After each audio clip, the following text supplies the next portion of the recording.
Hello guys. Um, Ito pala yung mga ko, mga dumbbell.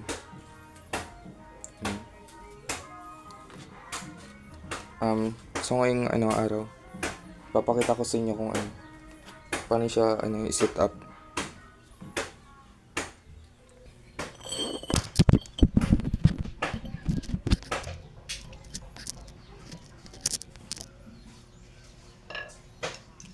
Ito pala guys yung handlebar niya. Ito siya kalapad. Tapos ito naman yung mga plate niya. Sa bawat plate niya guys, may kanya-kanya siyang kilo. Parang ganito, 1.5 kilogram. Medyo madumi na kasi hindi ko na siya nakagamit.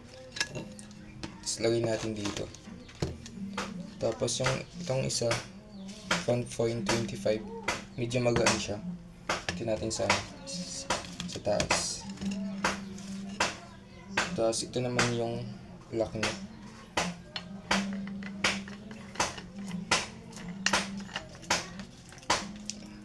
Tapos dito naman sa kabila. Tapos yung gaya lang yung dati, 1.25. Tapos 1.25.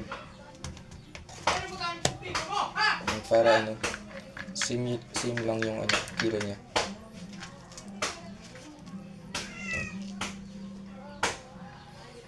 Tapos itong isa, gaya lang yung dati, 1.5. Tapos 1.25 kilogram.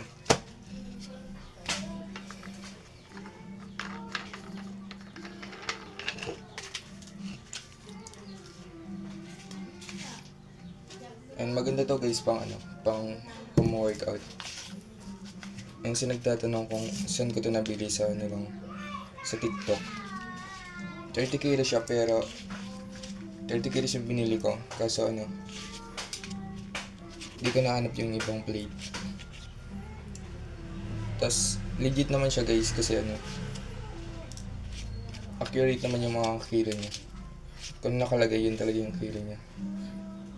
Nabili kasi sa TikTok na 1,200. Tapos 30 kilos na siya. Tapos ngayon, baka mas mababa na yung presyo na kasi matagal ko na din ito. Yan siya guys.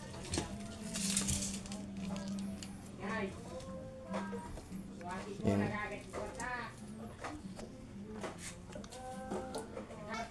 Hanggang dito na lang. Peace out.